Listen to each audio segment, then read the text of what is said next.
Alhamdulillah nahmaduhu wa nasta'inuhu wa nastaghfiruhu wa na'udzu billahi min shururi anfusina wa min sayyiati a'malina man yahdihillahu fala mudilla lahu wa man yudlil fala hadiya lahu wa nashhadu an la ilaha illallah wahdahu la sharika lahu ونشهد أن سيدنا وحبيبنا ومولانا محمدا عبده ورسوله الذي أرسله بالحق بشيرا ونذيرا وداعيا إلى الله بإذنه وسراجا منيرا فقد قال الله تعالى في كلامه المجيد وفرقانه الحميد أعوذ بالله من الشيطان الرجيم بسم الله الرحمن الرحيم إن الله وملائكته يصلون على النبي يا أيها الذين آمنوا صلوا عليه وسلموا تسليما اللهم صل على سيدنا مولانا محمد وعلى آل سيدنا مولانا محمد मोहब्बतेर साथे आमरा सकले बोली आल्लाहुम्मा सल्ली आला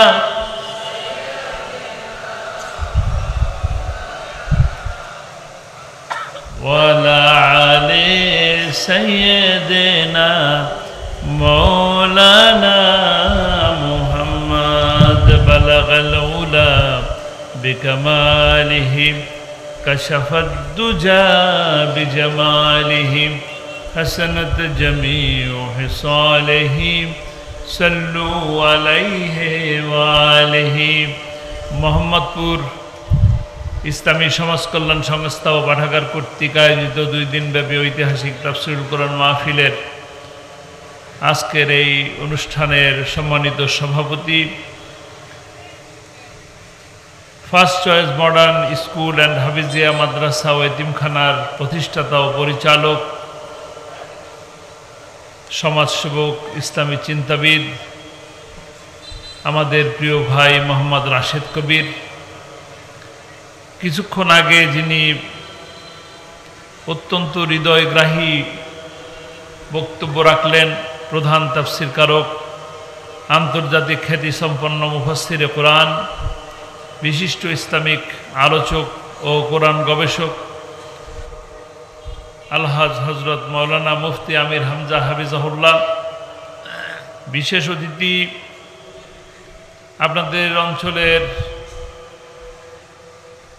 জনপ্রিয় জননেতা সাবেক সংসদ সদস্য আলহাজ মোহাম্মদ আমজাদ হোসেন উপস্থিত আছেন আমার প্রিয় ভাই সাবেক ছাত্রনেতা সাবেক সাংগঠনিক সম্পাদক বাংলাদেশ জাতীয়তাবাদী যুবদল মোহাম্মদ ইসাক সরকার মজলুম জননেতা অসংখ্য মামলায় তিনি কাঁধে নিয়ে ঘুরছেন আমাদের কাছে আছেন আমাদের আরেক প্রিয় ভাই শহীদি কাফেলা বাংলাদেশ জামাত ইসলামীর গাংনী 2 আসনের জামাত মনোনীত প্রার্থী জনাব নাজমুল হুদা মঞ্চে উপস্থিত নেতৃবৃন্দ সামনে মিডিয়ার সুপ্রিয় বন্ধুগণ দূর দূরান্ত থেকে আগত কিশোর তরুণ যুবক মুরব্বিয়ান ভাইরা পর্দার আড়ালে শ্রদ্ধেয়া মা ও বোনেরা মাইকের আওয়াজ যে পর্যন্ত যাচ্ছে যারা শুনছেন সকলকে আমার অন্তরের অন্তঃস্থল থেকে জানাচ্ছি আসসালামু আলাইকুম ওয়া রাহমাতুল্লাহি ওয়া বারাকাতুহু।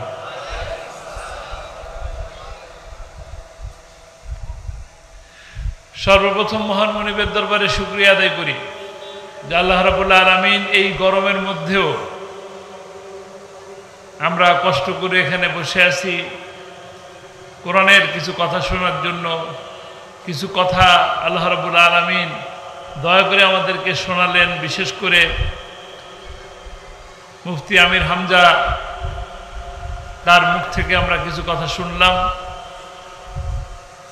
আর এক প্রিয় ভাই কবির বিন সামাদ, তিনিও খুব সুন্দর কথা বলে গেলেন।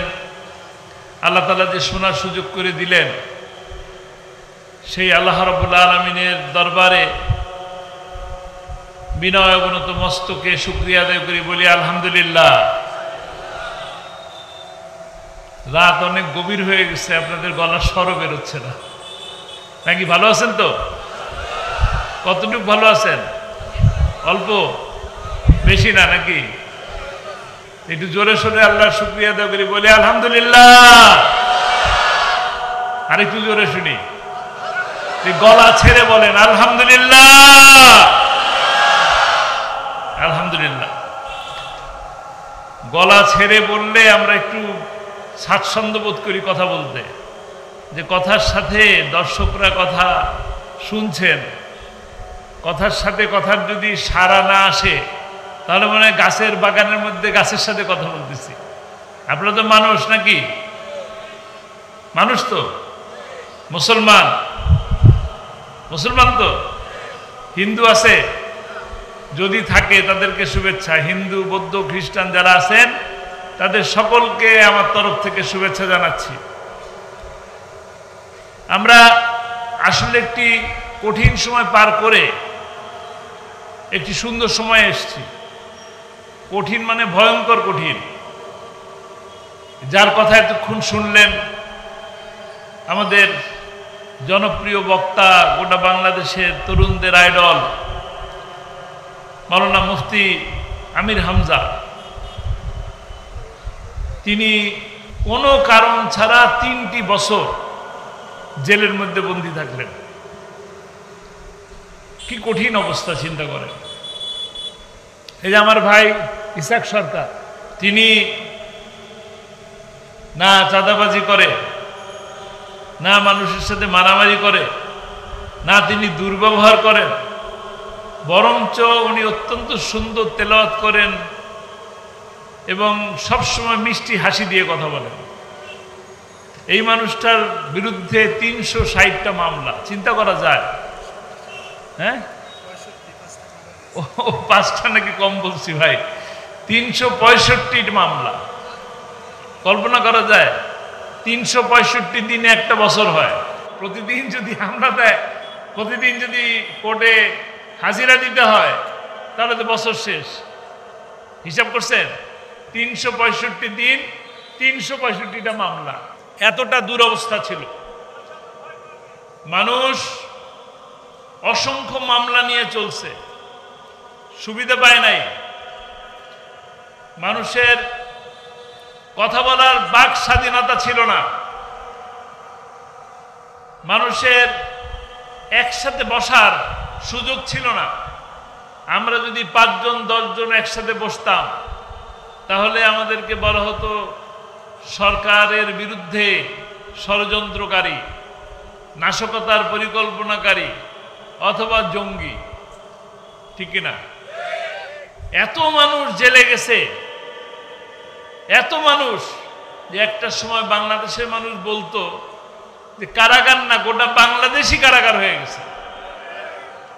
এরকম একটি পরিবেশ থেকে আল্লাহ রাব্বুল আলামিন অত্যন্ত দয়া করে, মায়া করে, করুণা করে আমাদের উপর একটা সুদিন দিছে।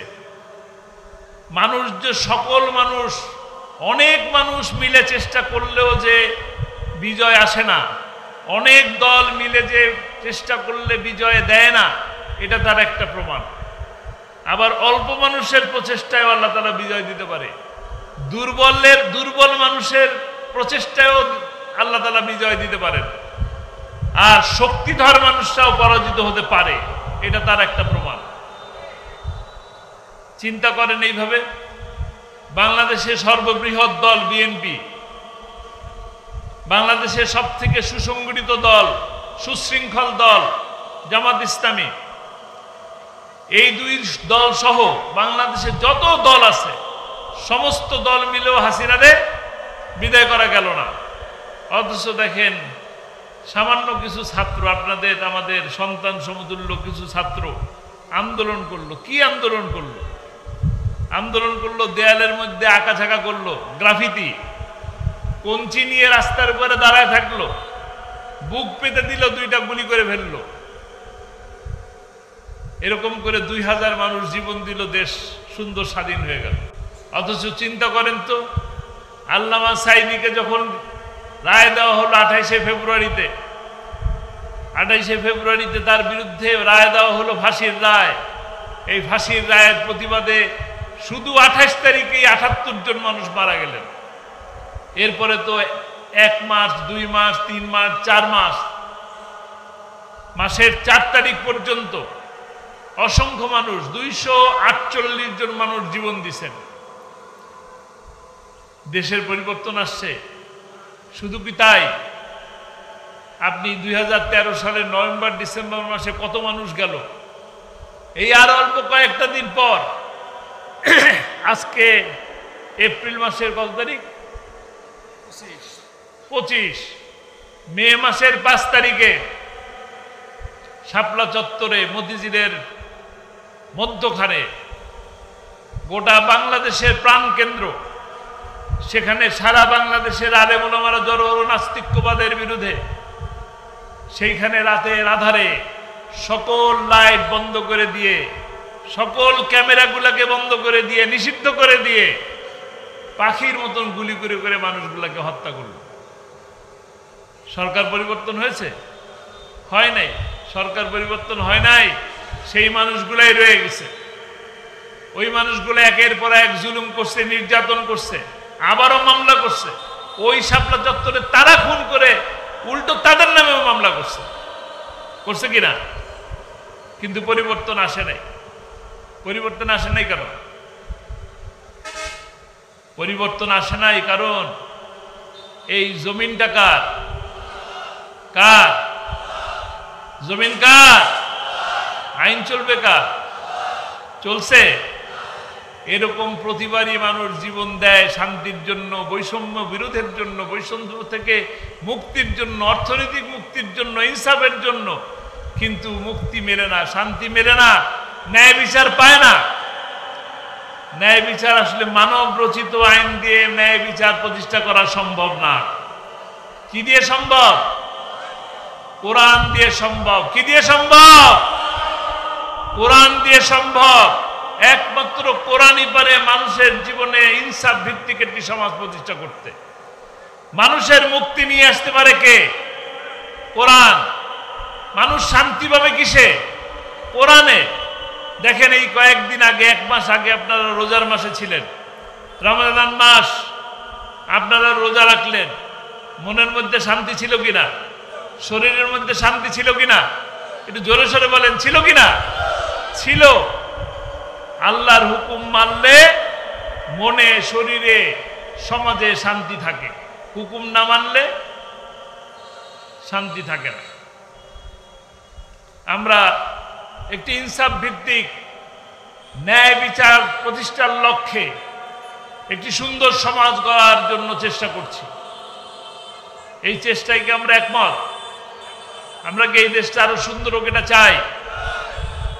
সকলে চাই। এ পর্যন্ত যারা যে মানুষগুলোকে হত্যা করা হলো, সেই হত্যার বিচার চান?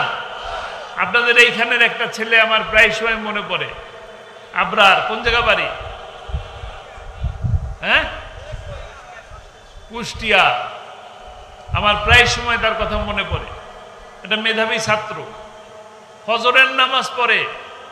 এই কারণে তার নামে ট্যাগ দেওয়া হলো যে তিনি শিবির। শিবির করা কি অন্যায়? শিবির করা কি অন্যায়? একটু জোরে সোরে বলেন।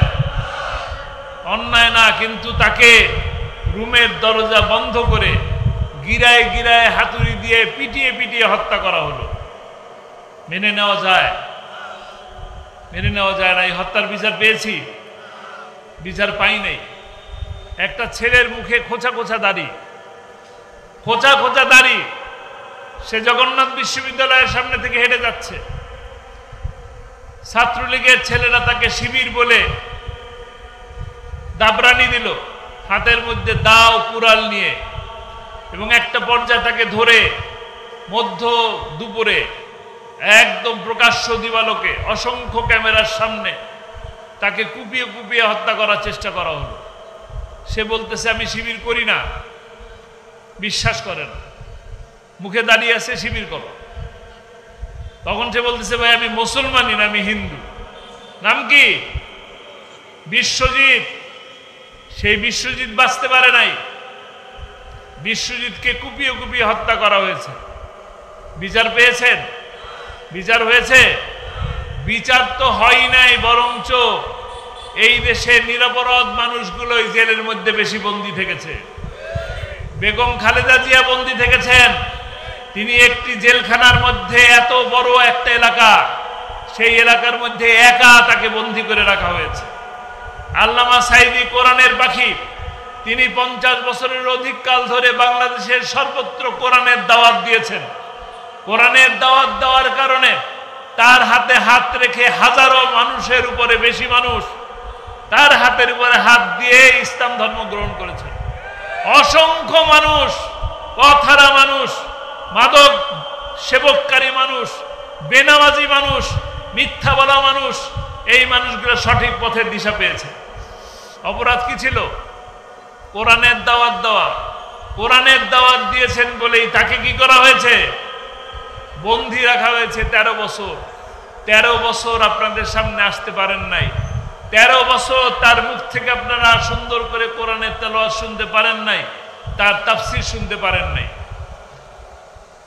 কারণ কি? কারণ মানুষ যেন কোরআনের কথা না শুনতে পারে। লাভ হয়েছে? লাভ হয় নাই, বরঞ্চ আল্লামা সাঈদীকে গ্রেফতার করার পর অসংখ্য আলেম বাংলার মাটিতে এসেছেন। এসেছেন কিনা? এসেছেন। আলহামদুলিল্লাহ। কোরআনের বাণীকে আপনি বন্ধ করতে পারবেন না। পারবেন? যারা কোরআনের বিপক্ষে থাকে তারা কখনোই মর্যাদা পায় না, সম্মান পায় না। ঠিক কিনা? বিশ্বাস করেন? আল্লামা সাঈদী বলছিলেন না, দেখেন কিরকম সত্য কথা তার কথার সাথে মিলে। তিনি বলছিলেন আমাদেরকে বলো মৌলবাদী, আমরা হইলাম মূলবাদী। কি তোমরা? কি তোমরা হইলে আগাবাদী। যদি বেশি বাড়াবাড়ি করো 12 কোটি মুসলমান গোড়া ধরে ঝাঁকা দেবে। কোথায় পৌঁছাবা? কোথায় গেছে? কোথায়? আল্লামা সাঈদীর কথা, প্রত্যেকটা কথা বর্ণে বর্ণে সত্য হচ্ছে, এবং এ কথাও যেমন সত্য আবার এই কথাও সত্য। তিনি বলেছিলেন, আমি সেদিন ফেসবুকের মধ্যে দেখলাম, যুবলীগের এক নেতাকে গ্রেফতার করতে গেছে পুলিশ, তাকে পাওয়া গেছে খাটের নিচে, তোষকের নিচে, ম্যাট্রিক্সের নিচে, তারপরে খাটের যে পাটাতন থাকে তার নিচে। পুলিশ সেগুলো উঠাইলো, তারপরে তাকে উঠায় ব্যাগ করে নিয়ে আসা হলো। লেখা উঠছে ওখানে যে আল্লামা সাঈদী বলেছিলেন এমনও দিন আসবে ইন্দুরের গর্ত পাবে না পালাবার জন্য। পালানোর জন্য গর্ত পাওয়া গেছে।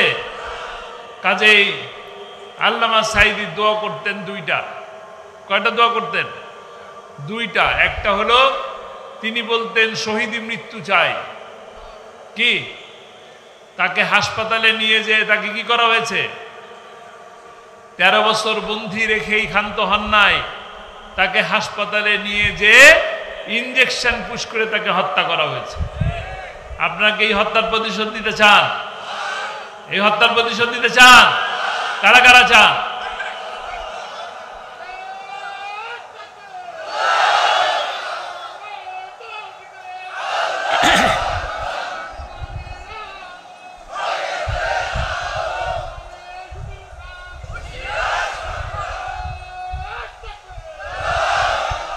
তিনি দ্বিতীয় আরেকটি স্বপ্ন দেখতেন।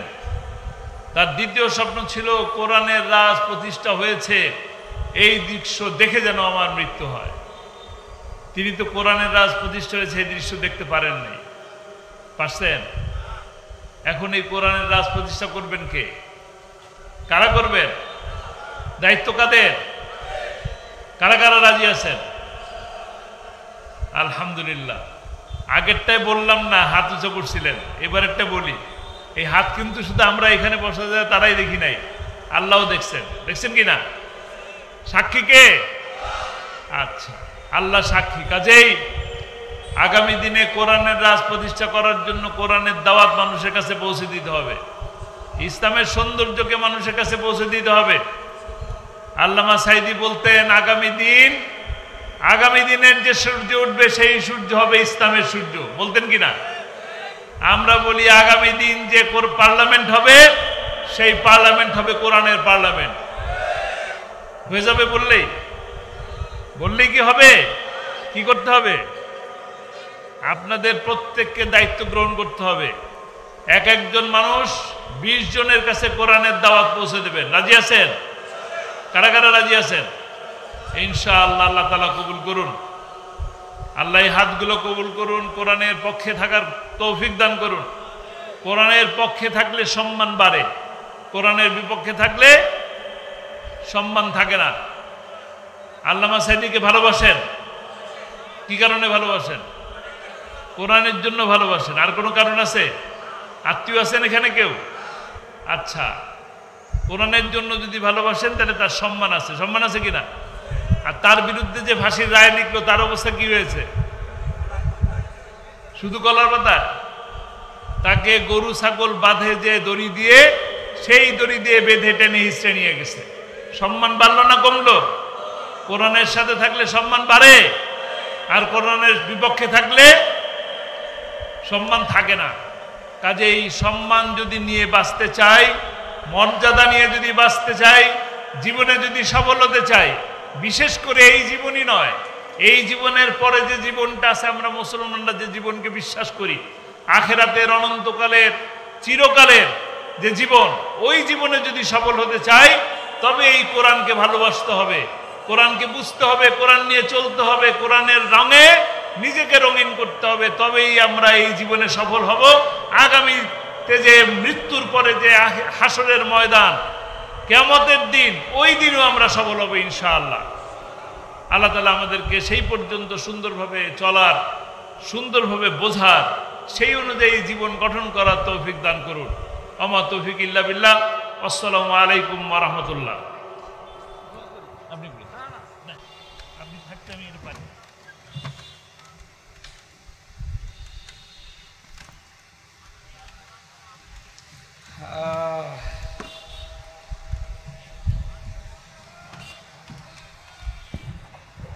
আল্লাহুম্মা সাল্লি আলা মুহাম্মাদ ওয়া আলিহি ওয়া সাহবিহি ওয়া বারিক ওয়া সাল্লিম। হাত তোলেন, যে যেখানে আছেন ওই জায়গা থেকে হাত তোলেন। আল্লাহুম্মা আমিন। রব্বানা যালামনা আনফুসানা ওয়া ইল্লাম তাগফির লানা ওয়া তারহামনা লানাকুনান্না মিনাল খাসিরিন। রব্বুল আলামিন, মেহেরপুর জেলার গাংনী মোহাম্মদপুর এলাকার দিকে তাকাও। আল্লাহ, কিছু গুনাহগার বান্দা বান্দি আমরা, রাত 12টা বেজে গেছে, কোরআনে কারিমের কিছু গুরুত্বপূর্ণ কথা শুনেছি, এগুলো আমাদের প্র্যাকটিক্যাল লাইফে আমল করার তৌফিক দাও। এ বিশাল 2 দিন ব্যাপী আয়োজনে কোরআনের এই প্রসার, এই অনুষ্ঠানে যদি খুশি হয়ে থাকো, কোটি কোটি গুণে বাড়িয়ে দাও। কিয়ামতে যিনি আমাদের সুপারিশ করবে, ওই নবীর রওজায় পৌঁছিয়ে দাও। যারা আমরা হাত তুলেছি, আমাদের যাদের মা বাবা নেই, আল্লাহ আমার ডানে বামে যারা বসে আছে, অনেকের মা বাবা দুনিয়ায় নেই। বিশেষ করে আল্লাহ আমার দাদা জান তার স্ত্রীকে হারিয়েছে, মেহেরবানি করে দাদি জানকে মাফ করে দাও। শহীদ আল্লামা দিলওয়ার হোসাইন সাইদি রহমতুল্লাহ আলাইহি তার সন্তান হাত তুলেছে।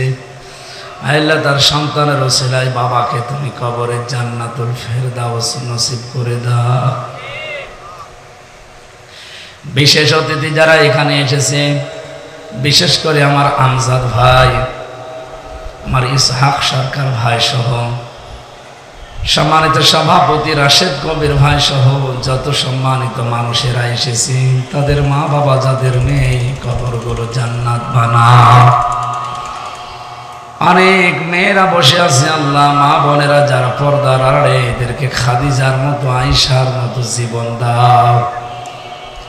যে উদ্দেশ্যে আজকের আয়োজন, আল্লাহ তাআলা এই প্রতিষ্ঠানগুলোকে কিয়ামত পর্যন্ত এখানে দ্বীনের জন্য, কোরআনের জন্য কায়েম রাখো। দিন প্রসারে প্রসারে কায়েমে এটার ভূমিকা তুমি মেহেরবানি করে কবুল করে নাও। যে বাড়িতে এসে বসেছিলাম ওই বাড়ির উপরে রহমত নাজিল করো। আসমান জমিনের বালা মুসিবত থেকে আমাদেরকে বাঁচা।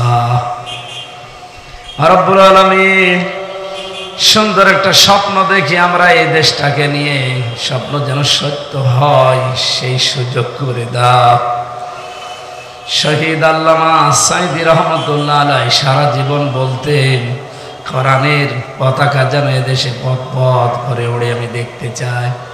তিনি দেখতে পারেননি, তার ওয়ারিশ যারা আমরা আছি, কোরআনের এই পতাকা আমরা বাংলাদেশে পথ পথ করে উড়ছে, এটা দেখতে চাই, সেই সুযোগ করে দাও। বাংলার 56,000 বর্গ মাইল কোরআনে কারিম দিয়ে চলছে, এটা দেখে মরার সুযোগ দিও আল্লাহ। দায়িত্বে যারা আছে সততা দান করো। যে ষড়যন্ত্রগুলো হচ্ছে বিশেষ করে মুসলমানদেরকে নিয়ে, আল্লাহ তুমি হামে ও নাসির হয়ে যাও। ভারতের মুসলমানদেরকে তুমি উগ্রপন্থী এই জঙ্গি সন্ত্রাসী মোদির বাহিনী থেকে তাদেরকে বাঁচাও। ইসরায়েলের এই কালো থাবা থেকে, পৃথিবীর নিকৃষ্ট জাতীয় ইহুদিদের থেকে তুমি ফিলিস্তিনকে বাঁচাও। রব্বুল আলামিন, যে আযাব তুমি আজকে নাযিল করেছে তাদের দাবানল দিয়ে ধ্বংস করে দাও সব। পৃথিবীর মানচিত্র থেকে ইসরায়েল নাম তুমি একেবারে মুছে দাও। দুনিয়ায় আমরা 210 কোটি মুসলমান এখন আছি, সবাইকে ঐক্যবদ্ধ হওয়ার সুযোগ দাও। এই এলাকায় মাটির নিচে যারা ঘুমিয়ে আছে এদেরকে জীবনের মতো ক্ষমা করো। আগামীতে অনুষ্ঠানটা কোরআনের প্রসারে আরো বড় করে মঞ্জুর করে নাও। কখন কার কাছে আজরাইল চলে আসে জানি না, মরণ আসলেই যেন জীবনের শেষ কথা বলতে পারি, লা ইলাহা ইল্লাল্লাহু মুহাম্মাদুর রাসূলুল্লাহ।